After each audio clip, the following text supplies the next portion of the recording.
Hello, everyone. A very warm welcome to all of you for joining us today.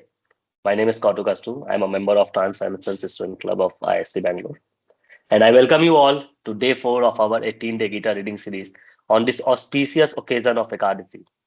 May this Ekadasi be spiritually uplifting for everyone. I hope you are all doing well. The day was nice, peaceful, and you have a peaceful and a productive day. So it's really nice to see everyone devoting your time to learn some life lessons from Bhagavad Gita. So before we begin today's discussion, let us take a moment and reflect on what we learned yesterday. Yesterday, we learned that running away from responsibility does not bring peace, but the right action does. We learned that work becomes meaningful when done as a service rather than personal gain, and that our actions influence others. So, leading by example is essential. Now, let me ask you a question. How can you gain knowledge? Can we gain by ourselves without any external support? What's your thinking on this? Can we gain knowledge by ourselves? If yes, please raise your hand or type yes in a chat window. If no, do type no.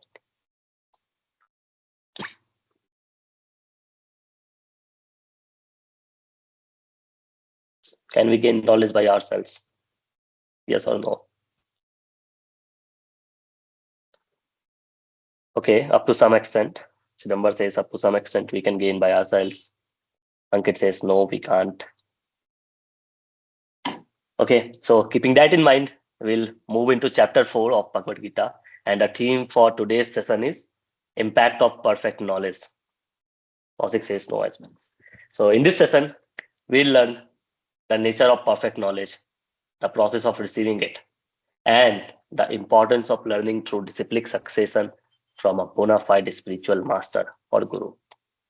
So today's session will help us understand how knowledge received in the right way ignites wisdom, purifies action, and leads to real spiritual progress. So are you ready for today's discussion? Please give up a thumbs up if you're ready. Hari bol. So with this, I would like to invite Sri Vigraha Das Prabhu from ISKCON Bangalore to guide us through the session. Hare Krishna Prabhu. Hare Krishna, Kautuk, and Hare Krishna, everybody. So very happy to know everybody is so enthusiastic to know about the teachings of Lord Krishna in the fourth chapter. So, shall we begin? Yes, Prabhu, please. Yeah. So, let's begin with prayers. Nama Om Vishnu Padaya Krishna Preshthaya Bhutale Srimate Bhakti Vedanta Swamin Niti Namine Namaste Saraswate Deve Gauravani Pracharine Nirvishesha Shoonyavadi Paschatya Deshatarine Jaya Shri Krishna Chaitanya Prabhu Nityananda Shri Advaita Gadadhara Srivasadi Gaura Bhakta Vrinda Hare Krishna Krishna Krishna Hare Hare Hare Rama, Rama Rama, Hare Hare. So yesterday we understood that we need to do our work as an offering to the Supreme, and then it becomes a worship, right? Work becomes worship. Now, for work to become worship, it has to be done with a certain consciousness. And how do we attain that consciousness? That is possible by understanding and cultivating what is known as transcendental knowledge. What do you mean by transcendental? That which is beyond our material sense perception. That is called transcendental. The knowledge that we gain in our school, colleges, universities, it is pertaining to material domain. It can help us understand material laws, how this world works. It can also help us solve problems pertaining to things within the material domain. But as I mentioned in the second chapter, essentially, we are not the material body. We are actually spirit soul. So, unless we are equipped with spiritual knowledge, which is beyond the perception of senses, our knowledge is incomplete. Our education becomes complete only when we gain spiritual knowledge or transcendental knowledge. And that is what is described in the fourth chapter of the Bhagavad Gita. The chapter begins with the history of Bhagavad Gita, where Lord Krishna says in the very beginning, Imam vivasvate yogam proktavan aham avyayam vivasvan manave praha manurikshvakave bravit. So, Lord Krishna says that I instructed this knowledge of Bhagavad Gita in the very beginning to a person known as Vivaswan, who is actually the person ruling over the sun planet or the sun globe. And he understood this knowledge and he in turn instructed it to his son called Manu, and Manu instructed it to another great king called Ikshvaku Maharaj, who was actually a predecessor of Lord Ramachandra. He was a Surya Vamsha king. And in this way, evam parampara praptam imam rajarshayo viduhu. So Lord Krishna says, in this way, through the parampara system, this knowledge has been coming down in the humanity. And over a period of time, this knowledge was misunderstood, it was misrepresented and misinterpreted. Therefore, the knowledge got lost. And Saevayam Mayatedya Yoga Prokta Puratanaha. Lord Krishna says, since this knowledge was lost, I have come again to give this knowledge to the entire humanity through you, O Arjuna, because you have the qualifications of bhakti and friendship with me. Therefore, you are eligible to understand this transcendental knowledge. That is how the first chapter begins. I mean, the fourth chapter begins. So, in this chapter, Lord Krishna is going to talk about true knowledge. According to Bhagavad Gita, what is real knowledge? Real knowledge is that which helps us distinguish between the temporary body and the eternal soul. Knowledge which helps us distinguish between temporary pleasures and eternal pleasures. Knowledge which helps us distinguish between our illusion and reality. That is said to be true knowledge. And this true knowledge has to be received from a proper source. That is very, very important. Just like Arjuna received this knowledge from Lord Krishna. And that is why Lord Krishna, he is also known as Jagat Guru.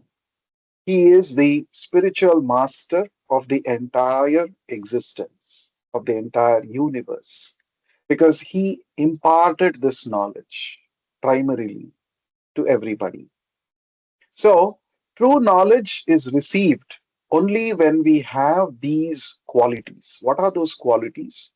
Humility, inquiry, and through guidance we receive this knowledge, not through arrogance. Many a times, many students have asked me this question. If Krishna really wanted to stop the battle of Kurukshetra, why didn't he impart the knowledge of Bhagavad Gita to Duryodhana much in advance before the battle itself? Then Duryodhana's mind could have got transformed and he would have happily agreed to share his kingdom with the Pandavas. Then there would have been no necessity of the war itself. right? Actually, Lord Krishna did make an attempt to enlighten Duryodhana. Before the battle of Kurukshetra, Krishna personally went as a peace messenger to the court of Dhritarashtra, and he said, even if you don't want to share half of the kingdom with the Pandavas, it's okay. You just give 5 villages to the Pandavas, and they'll be very happy with that. They'll live peacefully. You can also live peacefully. But the arrogant Duryodhana was not ready to even give a small portion of land, which could be accommodated under the tip of a needle. That was the kind of response that Duryodhana gave. So Duryodhana, can be compared. Duryodhana, like people, can be compared to an earthen pot. An earthen pot.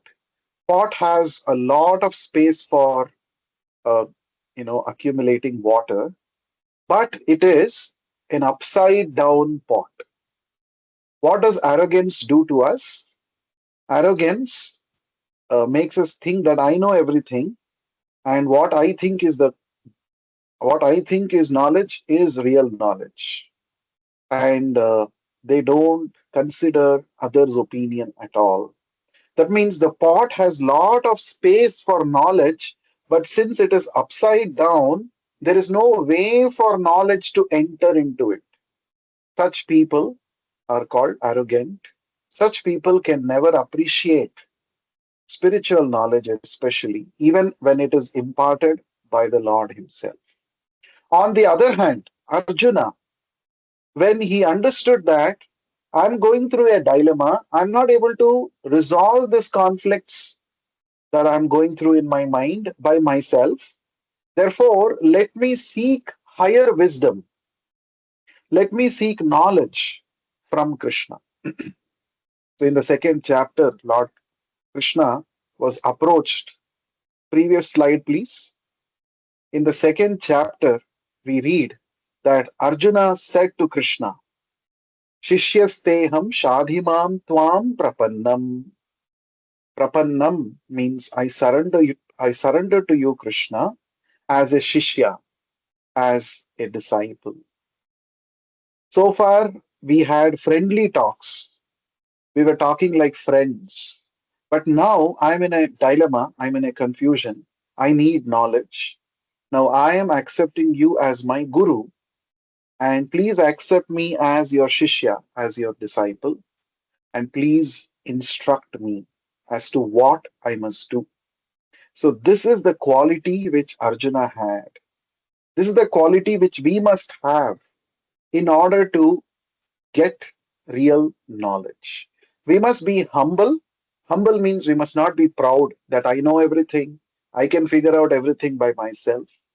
No, we may know so many things, but we may also not know many things. We have to acknowledge this. This is called humility. In fact, a real scientist is he or she who says that what I know is very little, what I don't know is very much, much more, right? That is a real scientist, a humble person. So Arjuna was humble. Therefore, he put forward inquiries in front of Krishna, and he sought the guidance of Krishna. And that is when Krishna started instructing Arjuna with this spiritual knowledge. So, in our lives, we need to have these qualities: humility and submissive inquiry, not arrogance. When we are arrogant, we will never be able to understand what is real knowledge, right? So, only after Arjuna surrendered to Krishna, Krishna started revealing the divine knowledge, and that is what we learn. So, true knowledge has to be received through humility. It's not that we cannot ask questions in spiritual domain. We can ask questions. In fact, Arjuna asked many questions. But what should be the attitude when we are asking question? Our attitude should be not that of challenging the person who is speaking, but the attitude should be submissive inquiry, genuine inquiry. right? So that is the point. Let's move on to the second point from the fourth chapter. Right knowledge burns our past mistakes and guilt, freeing us to move forward. In fact, Lord Krishna says in this chapter, Nahi jnanena sadrusham pavitram iha vidyate. O Arjuna, whatever knowledge I am speaking to you now, please understand that there is nothing more purifying than this spiritual knowledge which I am going to impart to you. So, first thing that knowledge does to us is it makes us aware that we don't know so many things, right? We may think that I am a university graduate, I am a double degree holder, so I know so much, I have so much knowledge. But actually, if you start flipping through the pages of Bhagavad Gita, you will realize that actually I didn't even know that I am not my body, I am soul. That's the ABC of spiritual knowledge. That's the ABC of Bhagavad Gita. 99.9% of the people in this world are not aware of this knowledge that I am not my body or the mind, I am soul. That itself is a big revelation for many people, right? So, like this, there are many more things that the Bhagavad Gita reveals to us. So, the knowledge of Bhagavad Gita makes us aware about ourselves, about the purpose of life, about the Supreme, and about our relationship with the Supreme Lord. And this knowledge also burns our past mistakes. Because of ignorance, we commit many mistakes, right? These are also known as sins. Sin means any activity that is performed in ignorance of reality, right? So we perform many activities with in ignorance. For example, if you are a new uh, vehicle, if you have got a new vehicle and your first time you're riding your bike, two-wheeler, you may not actually be conversant with all the nuances of traffic rules.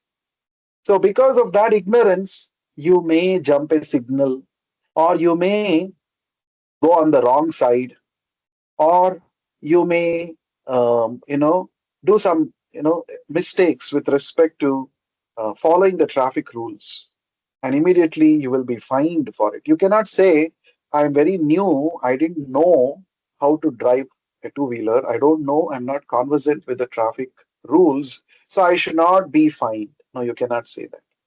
Ignorance is not an excuse, right? So just like the moment you take your two-wheeler or your four-wheeler on the vehicle on the road, you start driving, you're expected to know and you're expected to abide by those traffic rules.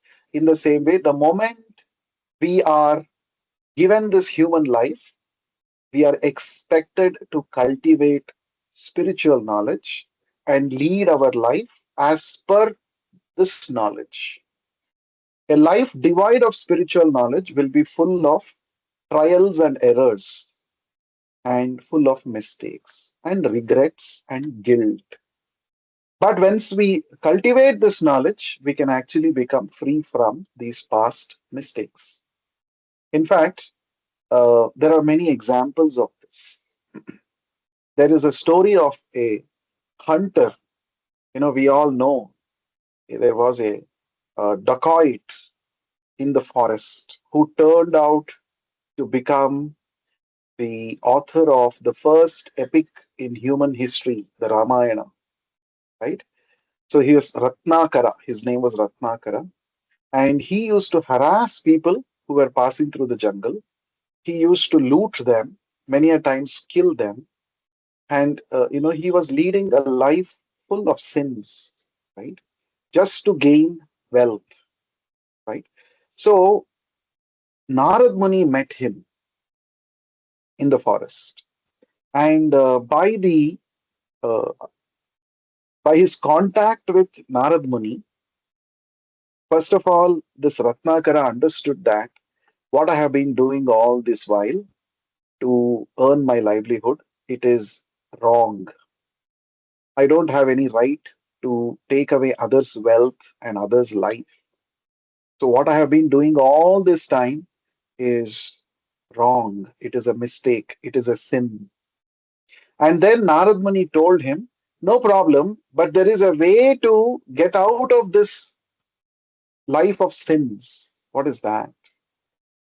Please cultivate spiritual knowledge. I'm going to impart to you some spiritual knowledge. Please listen to it. And as per the knowledge that he received from Narad Muni told him that you please sit down in one place and chant the holy name of Lord Rama. In fact, he was so sinful that he was not able to properly pronounce this simple name, Rama, right? So Narad Muni had to somehow tell him in a different way. He said, Ra, Mara, you're killing so many people. Mara, Mar gaye hain. They all have died. So instead of, if you're not able to say the name Rama, you keep saying Mara, Mara, Mara, Mara. And by this, he was tricked into chanting the name of Lord Rama. So he somehow learned, he was able to pronounce Rama, Rama, Rama.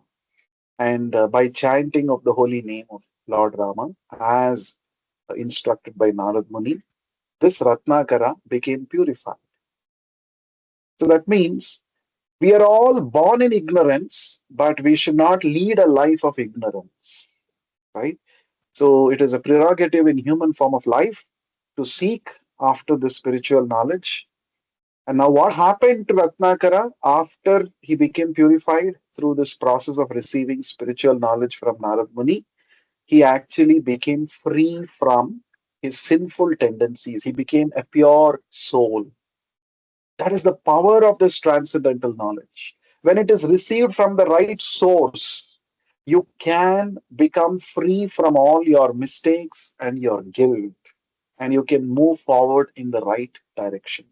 Not only did Ratnakara become free from his sinful tendencies, he became qualified to perceive the activities of Lord Rama and compose Ramayana, the first epic in human history. Right? That's why it is said every sinner has a future and every saint had a past. So Bhagavad Gita tells us that if we are interested to change our lifestyle by cultivating the spiritual knowledge, there is a great scope for purification, redemption. There is a great scope for attaining higher and higher heights of consciousness. So, the basis for all of this is that inquiry, that humility, and being open to spiritual knowledge. Let's move on to the third point, the last point of today's session. I was telling you that we need to get this knowledge from the right source. Now, what is that right source? So, that is explained by Lord Krishna in the fourth chapter, verse number 34 of the Bhagavad Gita. Lord Krishna says, Tadvidhi pranipatena pariprashnena sevaya upadekshyanti te jnanam jnaninas tattvadarshinah. Lord Krishna says, you have to approach a tattvadarshinah, means a person who has seen the truth, who has realized the truth. Right? How do we know who has seen the truth? Who has realized the truth? So that we can know by one's personal conduct. So a bona fide guru means one who is heavy with spiritual knowledge. And a bona fide guru is known as acharya. Acharya means one who teaches by his personal achar. Achar means by his behavior. I may be giving a very big talk, I may be talking big things, but if you don't find that I am applying those principles which I am preaching to others in my own life, then it is of no use. Right? An acharya is one who not only teaches this truth to others, but he lives his life based on this truth. An acharya is one who is a pure representative of the original Jagat Guru that is Krishna. An Acharya is one who lives his life in such a way that his goal is to only please Krishna. He is a pure representative, a pure devotee of Krishna. And he comes in the parampara system starting from Krishna himself. Such a person is called Tattvadarshinaha. Such a person is called a bona fide guru, a bona fide acharya. And Lord Krishna is telling Arjuna and all of us that you must approach such a bona fide, pure devotee and you must inquire from him submissively. And he is quite competent to reveal the knowledge to you because he himself has seen the truth. So that brings us to the point that, you see, Bhagavad Gita, this book has been printed, published, many editions, many authors have written commentaries on Bhagavad Gita. Is every commentary of Bhagavad Gita bona fide? The answer is no. There are thousands and thousands of interpretations and commentaries on Bhagavad Gita. But if you read the Bhagavad Gita, which is interpreted or commented upon by a non-Tattvadarshi, a person who is not an Acharya, who is not a pure representative of Krishna, who is not a pure devotee of Krishna, who is not coming in the bona fide parampara system, then there is no use of reading such an edition or commentary. So basically, we have to approach a pure devotee of Krishna. Now, these sessions that we are conducting, it is based on the teachings of Swami Prabhupada, who is actually a bona fide spiritual master, who is coming in the Brahma Madhva Gaudiya Sampradaya, starting from Krishna himself. So his explanation is said to be bona fide. Likewise, Madhvacharya, Ramanujacharya, these are all bona fide acharyas who have explained this knowledge. And one has to get knowledge from these bona fide sources. Otherwise, I may think that I know Bhagavad Gita, I know Sanskrit grammar, therefore I will explain the Sanskrit shlokas. No. Sanskrit grammar knowledge is not the requisite qualification for a person to explain or understand Bhagavad Gita. The real understanding is that he must be a bona fide spiritual master, as I explained. So when you learn from the bona fide spiritual master, what happens? Na punar moham, Krishna says. How do you know whether you have actually understood the transcendental knowledge and how you have actually put it into practice? Krishna says one immediate symptom is there is no more illusion. Na punar moham. Again, you won't get bewildered. You will know things as they are. You won't fall for temporary pleasures. And it will accelerate both your success and your character. Right? A real shishya comes from the Sanskrit root word shas dhatu. Shas means one who is ready to get controlled by the instructions of a guru. He is called shishya. Shas means shasana, to subject oneself to the authority of the guru. That is the first qualification of a sincere seeker that we can see in Arjuna. And if we can tread the path of Arjuna and receive this transcendental knowledge from a bona fide acharya who is a representative of Krishna, then we can actually have both success in our material and spiritual lives, and we can also become people of great character. Right? So these are the important principles covered in the 4th chapter of the Bhagavad Gita, called as Jnana Yoga or transcendental knowledge. So knowledge, real knowledge is that which helps us distinguish between temporary reality and permanent reality. Real knowledge makes us understand how less we know. Real knowledge purifies us, frees us from guilt and wrong activities. And real knowledge has to be acquired from a pure representative of Krishna who comes in the parampara system. So these are the principles of transcendental knowledge. So now let us chant the Hare Krishna Mahamantra for 1 minute. We will chant for 11 times. And after that, we will have Q&A. I'm sure many of you have a lot of questions about what we discussed today. So let us chant. So mantra meditation is a very simple process, most recommended process. First, we chant the Panchatattva mantra, which is displayed on the screen. It is an invocation prayer. Please chant along with me. Sri Krishna Chaitanya Prabhu Nityananda Shri Advaita Gadadhara Srivasadi Gaura Bhakta Vrinda. Next, we chant the Hare Krishna Mahamantra together for 11 times. Please note that it's not a silent meditation. It's not that you have to chant within your mind. You need to be audible. You should be able to hear your own voice and rest the mind on the spiritual sound vibration of this mantra. So let us do it together. Hare Krishna, Hare Krishna, Krishna Krishna, Hare Hare, Hare Rama, Hare Rama, Rama Rama, Hare Hare. Hare Krishna, Hare Krishna, Krishna Krishna, Hare Hare, Hare Rama, Hare Rama, Rama Rama, Hare Hare. Hare Krishna, Hare Krishna, Krishna Krishna, Hare Hare, Hare Rama, Hare Rama, Rama Rama, Hare Hare. Hare Krishna, Hare Krishna, Krishna Krishna, Hare Hare. Hare Rama, Hare Rama, Rama Rama, Hare Hare. Hare Krishna, Hare Krishna, Krishna Krishna, Hare Hare, Hare Rama, Hare Rama, Rama Rama, Hare Hare. Hare Krishna, Hare Krishna, Krishna Krishna, Hare Hare. Hare Rama, Hare Rama, Rama Rama, Hare Hare. Hare Krishna, Hare Krishna, Krishna Krishna, Hare Hare, Hare Rama, Hare Rama, Rama Rama, Hare Hare.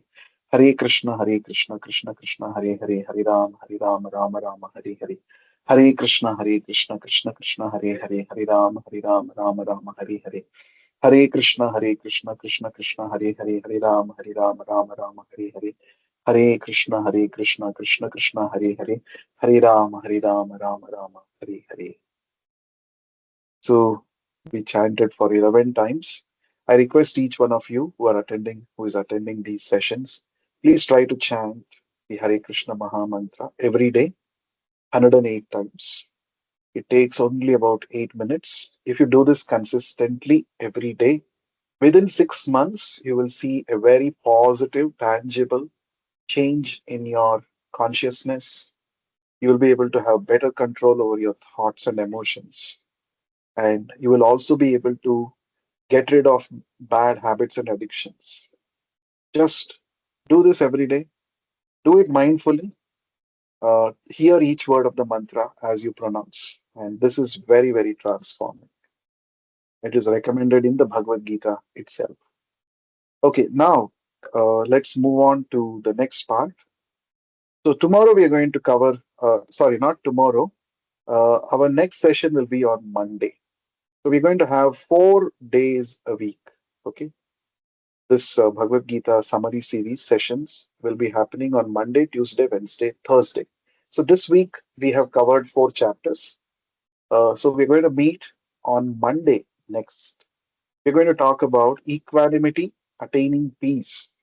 How to attain peace. Krishna reveals a very powerful peace formula in the 5th chapter, and how to attain equanimity of mind, how to be equipoised. We're going to talk about that in the 5th chapter. So it's going to happen on Monday at 8:45 p.m. And also tomorrow we're going to have. Can we have the next slide, please? So tomorrow, that is Friday, we're going to have a special session for all of you in the campus. I will be coming. You can meet me. We can personally interact. So tomorrow at 6:30, I'll be there in TMC first floor, right? Tata Memorial Club, first floor. We are going to have this session. Another series is going on, which is called Shikshashtakam. It's the third session. We're going to talk about the 3 ornaments. What is humility, tolerance, and respect, how important it is. So we're going to talk about this through various examples and case studies. So please be there tomorrow at 6:30 p.m. We can meet. And now we shall have, another important thing. This Saturday, we have a festival in our temple called as Sri Nityananda Trayodashi. temple means ISKCON Bangalore at Rajaji Nagar. We are going to have celebrations at 6:30 p.m., 6 o'clock in the evening. So Nityananda Prabhu, he is said to be the incarnation of Lord Balaram, who appeared about 500 years ago. And why do we call him as an incarnation of Balaram? What is his greatness? And what is this special festival all about? We will understand more about it. So, students who are interested to come and participate in the festivities in the temple, you are welcome. So, there will be Pallaki Utsava, there will be a special Abhishekam, there will be Arati, Kirtans, and also grand special Prasadam feast towards the end of the festival. So I request all of you to please come and receive the blessings of Lord Krishna and Balaram and attend this festival. If you are interested to be part of this festival, you want to visit the temple, please give your names to one of the members in the Trans Dimensions Club. So, so that's about the announcement. So we're going to gather at A mess at 6 p.m. so that together students will plan travel to the temple. Okay, and participate in the festival. Okay, next, can we go on to the next slide, please? Hare Krishna. Yes. So now we are going to move on to the Q&A. Hare Krishna, If you Prabhu. have any questions. Hare Krishna. Yes, Kautuk. Yeah, so students can raise their hands as well for those who are interested to visit the temple on Saturday. You can raise their hand here and we'll just contact you. Uh, Chidambar, can we go to previous slide? Yeah, so those who are interested to join us for temple visit, we'll gather around AMS circle at 6 p.m. And you can raise your hand so that we have a better head count. So please.